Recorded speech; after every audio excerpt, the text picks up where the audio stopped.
মেয়েরা আমরা আজকে পড়ব অমরনাথ সিস্টার নিবেদিতার লেখা। সিস্টার নিবেদিতা তোমরা জানো যে স্বামী বিবেকানন্দর শিষ্যা বা ডিসাইপল ছিলেন এবং নিজেকে তিনি আধ্যাত্মিক কন্যা বলতেন স্বামী বিবেকানন্দর। অমরনাথ তোমরা জানো যে কাশ্মীর থেকে বেশ কিছুটা দূরে এক পাহাড়ি গুহার মধ্যে বরফ মানে জল পড়ে পড়ে শিবলিঙ্গের মতো একটা বরফের স্তূপ তৈরি হয়, যেটা অত্যন্ত পবিত্র তীর্থক্ষেত্র বলে মনে করা হয়। এবং সেখানে সেই অমরনাথের শিবলিঙ্গ যখন তৈরি হয়, যে সিজনে তৈরি হয়, সেই সময় প্রচুর অমরনাথ যাত্রীরা কাশ্মীর থেকে যান। পেহেলগাঁওয়ের কাছাকাছি চন্দনওয়াড়ি বলে একটা জায়গা আছে, সেখান থেকে একদল তীর্থযাত্রী যান। আবার বালতাল বলে একটি জায়গা আছে, সেখান থেকেও একদল তীর্থযাত্রী যান। দুটো রুটে যাওয়াটা হয়, এখনও হয়। এখন তো ধরো কিছুদিন আগে যে পেহেলগাঁওতে হামলা হলো, তারপরে যে যুদ্ধ হলো, তার ফলে হয়তো এবছরও অমরনাথ যাত্রা নিয়ে একটু সমস্যা দেখা দিয়েছে। কিন্তু তা না হলে প্রতি বছর নিয়ম করে অমরনাথ যাত্রীরা এই সময় অমরনাথ যান এবং তারপর একটা সময়ের পরে কিন্তু ওই শিবলিঙ্গ গলে যায়। আবার পরের বছর ওই একই সিজনে ওই অমরনাথের ওই গুহার মধ্যে আবার ওই শিবলিঙ্গ তৈরি হয়। সমস্ত ভারতবাসীদের কাছে ওটা অত্যন্ত পবিত্র তীর্থক্ষেত্র বলে পরিচিত। তো সিস্টার নিবেদিতা এখানে বর্ণনা করছেন। মনে করে দেখো যে স্বামী বিবেকানন্দ কিন্তু 1902 সালে মারা গিয়েছিলেন, অর্থাৎ তার মানে এইটা লেখা স্বামী বিবেকানন্দর একটা অভিজ্ঞতার ওপর, যে অভিজ্ঞতায় সিস্টার নিবেদিতাও তার সঙ্গে ছিলেন। তার মানে তখন কিন্তু অবিভক্ত ভারত ছিল। আমরা জানি যে ভারতবর্ষ বিভাজন হয়েছে 1947 সালে। পাকিস্তান এবং ভারতবর্ষ দুটো আলাদা দেশ হয়ে গেছে। তখন অবিভক্ত ভারত ছিল, মানে কাশ্মীরের খুব কাছেই তোমরা জানো যে পাকিস্তান। এখন এই মুহূর্তে পাক অধিকৃত কাশ্মীর যে অংশটা, সেটা তখন ভারতবর্ষের মধ্যেই ছিল। এবং পাকিস্তানের ইসলামাবাদও ওই পেহেলগাঁও এলাকা থেকে খুব বেশি দূরে নয়, বা সোনমার্গ যে এলাকা, সোনমার্গ যে এখনও তোমরা যদি যাও, সোনমার্গের খুব কাছেই কিন্তু পাক মানে ওপাশে যেটাকে কাশ্মীরিরা বলে আজাদ কাশ্মীর, আর আমরা বলি পাক অধিকৃত কাশ্মীর, অর্থাৎ পাকিস্তান অধিকৃত কাশ্মীর। সমস্ত কিছুই ইসলামাবাদ, লাহোর সবই তখন ভারতবর্ষের মধ্যেই ছিল, অখণ্ড অবিভক্ত ভারতবর্ষের মধ্যেই ছিল। তো সেইটা মাথায় রেখে আমরা কিন্তু পড়া শুরু করব যে পাকিস্তান এবং ভারতবর্ষ তখন সবই এক বা একাকার ছিল। 1947 সালে দুটো আলাদা দেশ হয়ে বিভাজিত হয়ে যায়। দেখো, it was in the course of an open air meal in the Mughal gardens.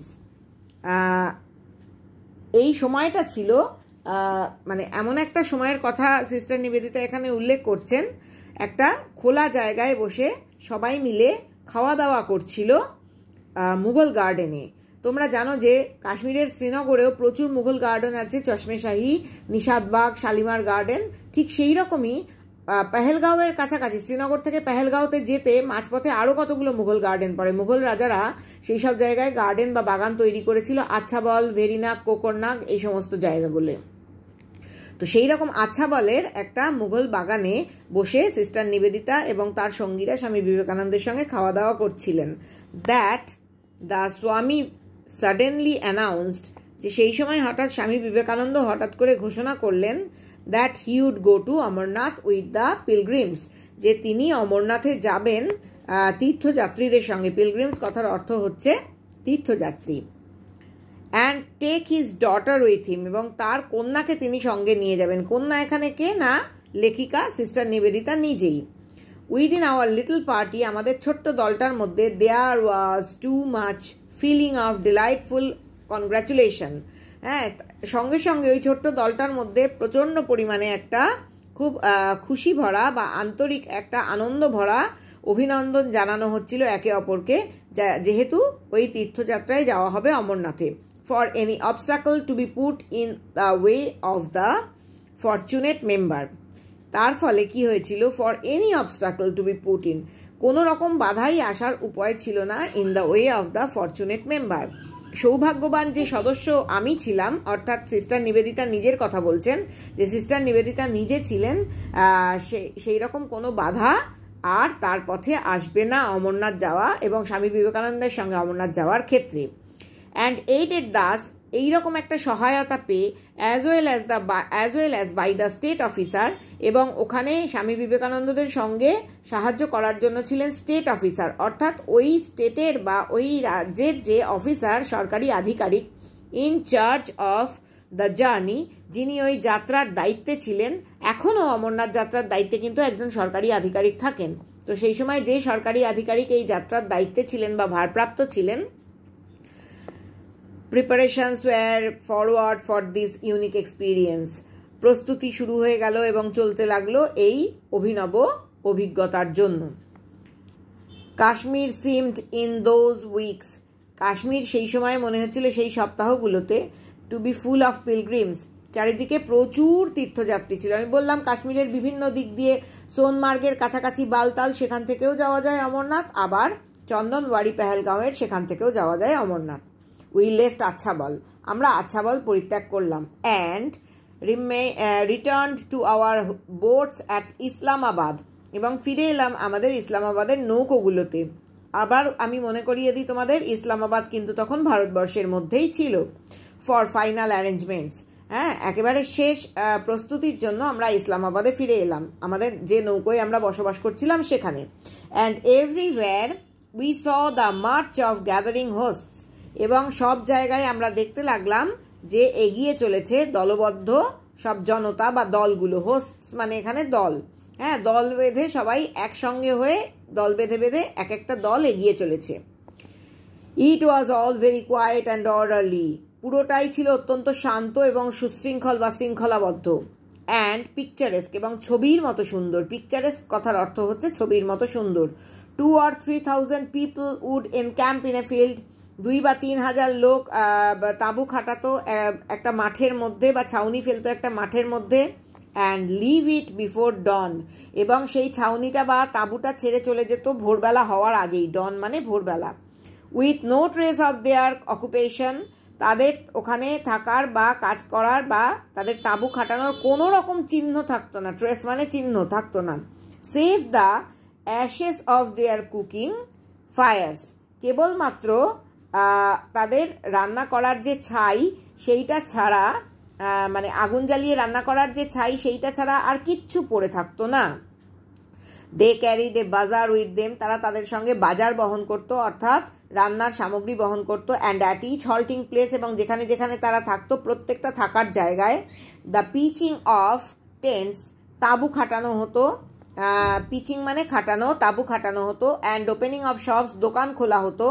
Took place with incredible rapidity, প্রত্যেকটা কাজই মানে হতো অবিশ্বাস্য দ্রুততার সঙ্গে।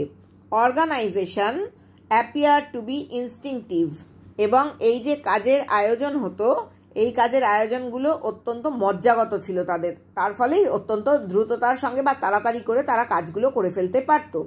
আ broad street would run through the middle of one part of the camp, একটা চওড়া রাস্তা চলে গিয়েছিল ওই ক্যাম্প যেখানে টাঙানো হয়েছিল বা তাঁবু টাঙানো হয়েছিল, এই তাঁবুর একটা পাশের মাঝামাঝি জায়গা দিয়ে। অর্থাৎ তাঁবু টাঙানো যে তাঁবুগুলো ছিল সেই তাঁবুগুলোর একটা পাশের মাঝামাঝি জায়গা দিয়ে একটা চওড়া রাস্তা চলে গিয়েছিল। And here one could buy dried fruits, এবং এখানে যে কেউ কিনতে পারত শুকনো ফল, মিল্ক, দুধ, ডালস, বিভিন্ন ধরনের ডাল, অ্যান্ড রাইস, এবং চাল। The tent of the tahsildar, tahsildar যিনি ছিলেন তার তাঁবু ছিল। With that of the swami on one side, এবং স্বামীজির তাঁবুও ছিল তার একটা পাশে। And my own on the other, এবং ওই তহসিলদারের তাঁবুরই আরেকটা পাশে ছিল আমার তাঁবু। Was generally placed near some advantageous spot for the lighting of the evening fire, এবং এই তাঁবুগুলো, স্বামীজির তাঁবু, তহসিলদারের তাঁবু এবং আমার তাঁবু, এগুলো সবই খুব সুবিধাজনক জায়গায় করা হতো, যাতে for the lighting of the evening fire, সন্ধেবেলায় আলো জ্বালালে বা আগুন জ্বালালে তার আলোটা যাতে আমরা পাই। And thus its neighbourhood tended to form a social centre, এবং তার ফলে স্বামীজির যে চারপাশ বা স্বামীজির যে প্রতিবেশী, সেইটা স্বামীজির চারপাশে অবস্থানকারী যারা, তারা যে প্রতিবেশী এলাকা গড়ে তুলতো বা প্রতিবেশী হয়ে থাকতো, টেন্ডেড টু ফর্ম, তারা গঠন করার লক্ষ্যে চালিত হতো একটা সামাজিক কেন্দ্র, অর্থাৎ স্বামীজির বসবাসের জায়গাটা তার সমস্ত প্রতিবেশীদের নিয়ে বা তার চারপাশে যারা বসবাস করত তাদের নিয়ে একটা সামাজিক কেন্দ্রে পরিণত হতো। এই পরিণত হওয়াটাই টেন্ডেড টু ফর্ম বলে বোঝানো হচ্ছে। গঠন করতো বা গঠন করার লক্ষ্যে চালিত হতো এমন একটা সামাজিক কেন্দ্র যেখানে সবাই এসে জড়ো হতো।